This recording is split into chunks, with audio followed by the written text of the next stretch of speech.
Et bonjour à tous, et je vous retrouve aujourd'hui à l'orgue pour harmoniser avec vous un choral à quatre voix. Donc c'est parti. Le choral.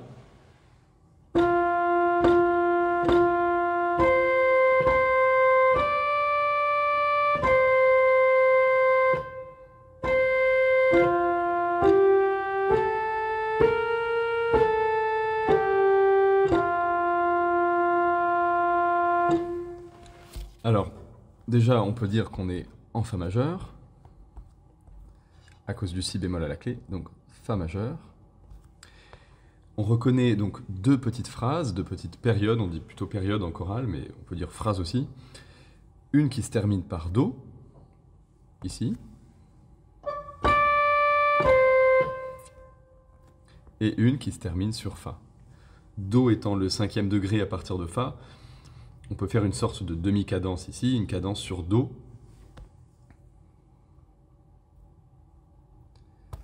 Et enfin, une cadence parfaite sur Fa va de soi. On peut chanter le choral en utilisant la solmisation baroque que Bach utilisait. Do, do, do, sol, sol, la, sol, sol, do, ré, mi, fa, mi, ré, do. Je vous rappelle que la solmisation ancienne utilisait un do mobile et non pas un do fixe comme nous aujourd'hui. Et donc, comme on est en Fa majeur, Fa est notre do. On peut aussi changer le do d'emplacement pour le passer sur le cinquième degré, c'est-à-dire sur Do. Mais là, il n'y a pas besoin puisqu'on reste sur la même portée de mélodie, donc inutile de faire ce qu'on appelle des mutations, c'est-à-dire de changer de Do. Là, on reste sur notre Do, qui est Fa. Il faut un peu s'habituer, mais après on comprend l'intérêt, l'utilité, vous allez voir. Alors, déjà, je vois une grande cadence de ténor. Et cette cadence de ténor, ré, ré, do ou la, la, sol, va pouvoir se faire harmoniser par une cadence de la basse. Fa, sol, do.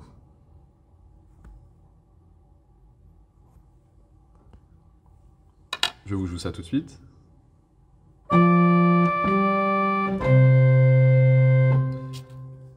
Maintenant, il faut commencer. On voit qu'il y a 3 fois le Fa, donc 3 fois le premier degré. Et ça, c'est un motif mélodique qu'on va pouvoir harmoniser facilement en descendant nos tierces. C'est-à-dire faire, par exemple, Fa, qui est une consonance d'octave avec le Fa du haut, puis descendre sur Ré, qui est une sixte, et puis descendre sur Si, qui est une quinte. Non, pardon, j'ai dit sixte, c'est bien une tierce. Voilà. Octave, tierce, quinte.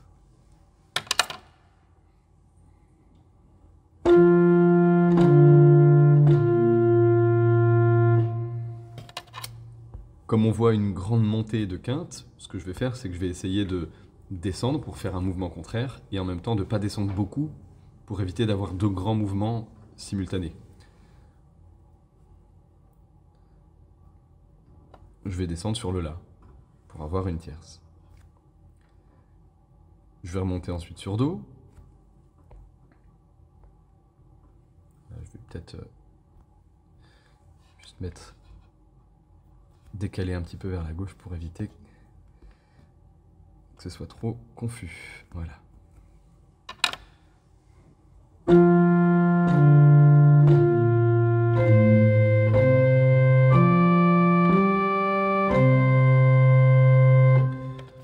Quand j'ai des tierces à la basse, je peux facilement faire des notes de passage pour rendre le tout un petit peu plus vivant.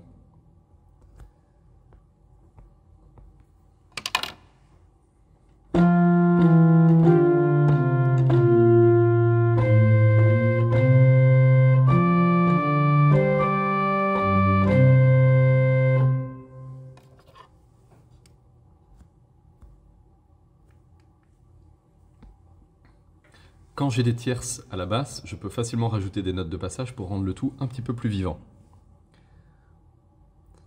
un mi entre le fa et le ré, un do entre le ré et le si, et puis un si entre le la et le do.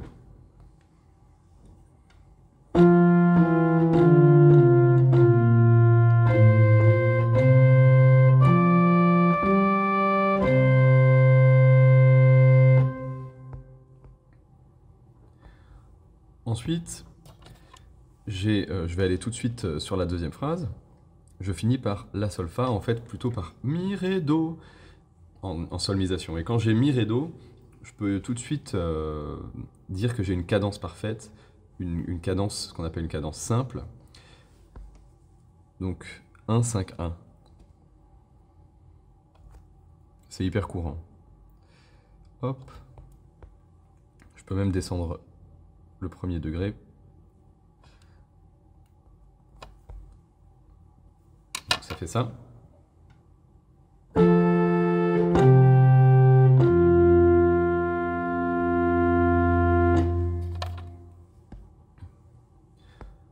Ensuite, vous voyez que dans cette mesure-là, j'ai un mouvement de gamme ascendante. Do, ré, mi, fa, 1, 2, 3, 4. Et ça porte un nom, c'est un schéma qui s'appelle le do, ré, mi.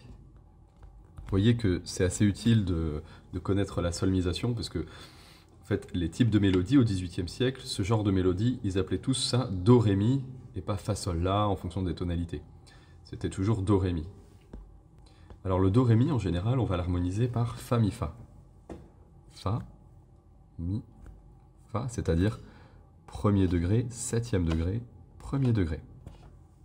Je parle en termes de mélodique, hein, je ne parle pas en termes harmoniques. Hein, je ne vais pas faire un accord du septième degré en fa majeur.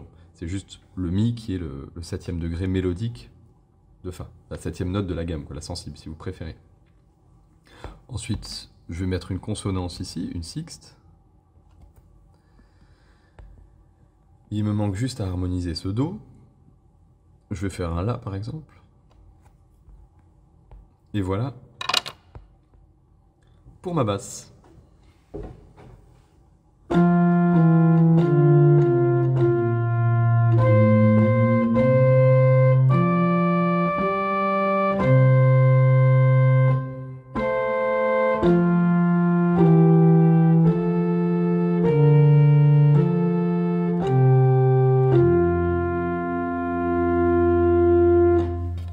Comme j'ai des tierces ici, je peux mettre des notes de passage.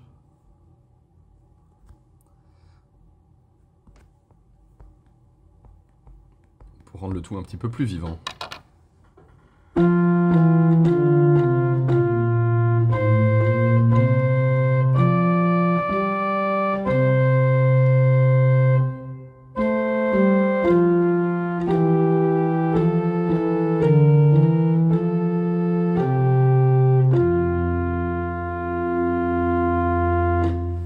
Et voilà pour ma basse. On va passer maintenant à la suite en mettant les deux autres voix.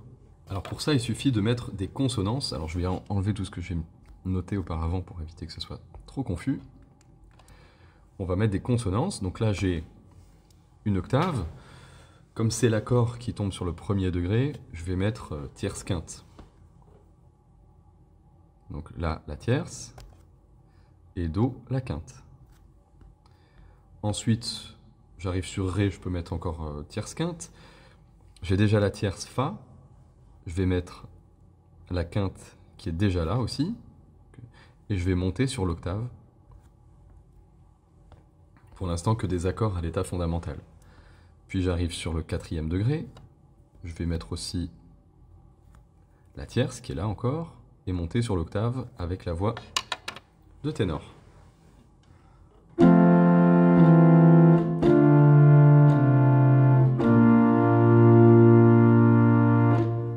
Maintenant, on arrive sur le la, qui est notre troisième degré. Le troisième degré, en général, comme c'est un degré très faible, on l'harmonise par un accord de sixte. On va rajouter une sixte.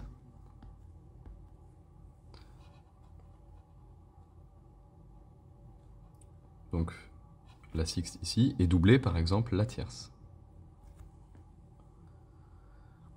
J'arrive sur do, qui est le cinquième degré. Lui, on peut mettre un accord à l'état fondamental. J'ai déjà le Do, je peux descendre sur le Sol pour avoir la quinte, et sur le Mi pour avoir la tierce. Ensuite, quand on arrive sur le 4e degré, c'est-à-dire... parce que là, en fait, on a fait une toute petite... je ne vais pas dire modulation, parce que c'est juste une petite cadence, mais c'est une cadence 4-5-1, mais en Do.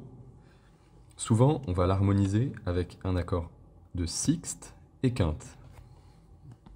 Donc la sixte et la quinte, c'est simplement, je vais rajouter le Ré, qui est déjà au choral, et le Do, que je vais devoir préparer, que je vais devoir anticiper. Alors le Do, je vais le mettre à la voix de ténor. Pour éviter les quintes parallèles ici, je vais l'anticiper, et je vais le lier. Ça va faire donc une dissonance entre le Do du ténor et le Ré de l'alto. Une dissonance de seconde ou de neuvième. Il me manque la tierce. Ici, j'ai le 5e degré, donc je vais mettre un accord de quinte et de tierce. J'ai déjà la quinte en haut. Là, je vais pouvoir faire un petit retard, c'est-à-dire retarder la tierce par la quarte qui va rester, Do, qui va descendre sur la tierce. C'est très courant, faire 4, 3. Je peux mettre le Sol ici pour faire la doublure de l'octave. Et ensuite, j'arrive sur Do, donc accord fondamental. J'ai déjà Do, Do, il me manque le Sol et le Mi. Je vais mettre le Sol ici et le Mi ici. Je peux aussi rajouter une petite septième pour faire une note de passage à la voix d'alto. Et voilà pour mes 4 voix sur ma première phrase.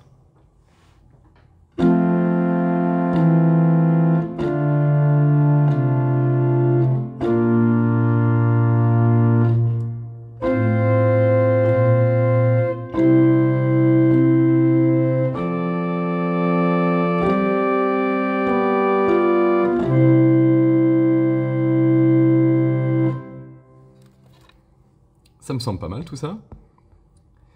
On continue. Je rejoue le choral.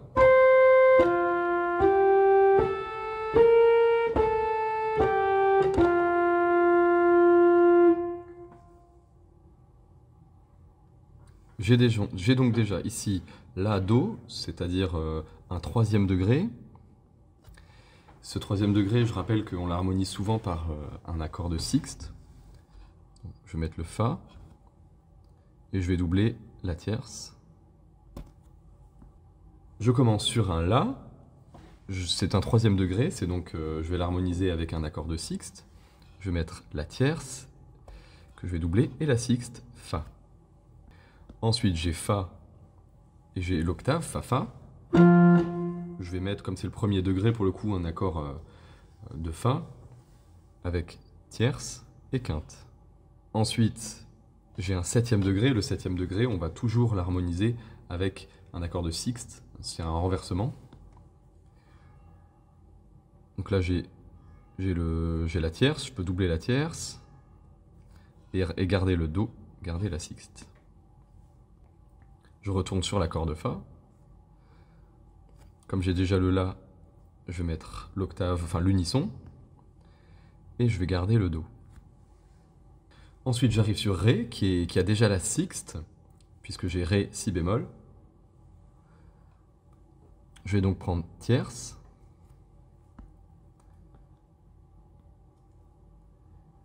Et descendre pour doubler la sixte. J'arrive ensuite sur Fa, je garde un accord à l'état fondamental, puisque c'est le 1er degré. Je monte au Do. Ici, j'ai l'accord de Do, donc 5e degré avant le 1er degré, cadence parfaite. J'ai déjà la quinte. Je veux la tierce, ou peut-être plutôt la tierce ici.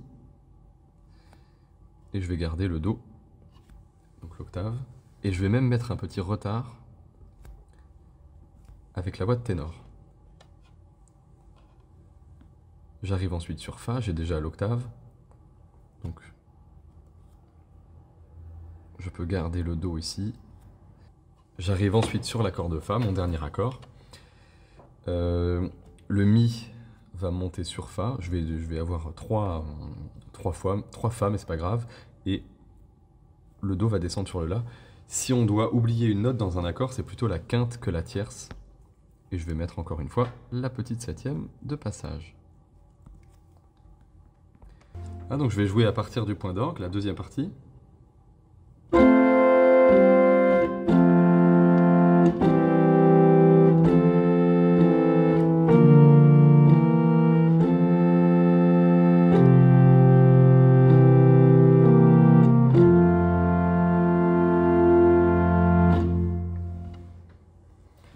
Alors maintenant, pour pimenter un petit peu les choses, je vais mettre ce qu'on appelle des suspensions, des retards en fait. Je vais faire La, Sol, Sol, Fa, donc une dissonance puis une consonance, puis Fa, Mi, Fa. J'ai une seconde qui se résout sur la tierce, puis une seconde sur la tierce. C'est un procédé d'écriture assez courant à l'époque baroque. Je vais vous jouer ça. Je vais vous jouer ça.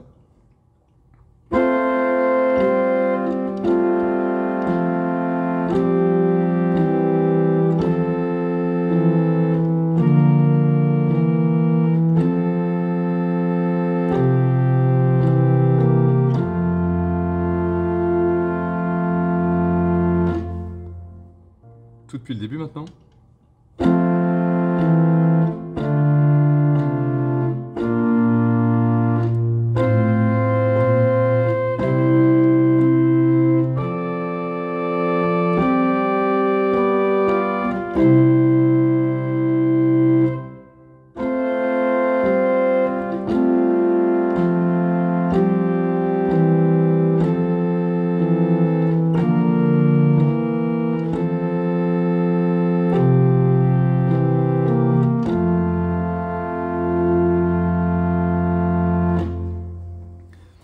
Et voilà pour ce choral, on va faire un petit récapitulatif de ce qu'on a vu jusque-là.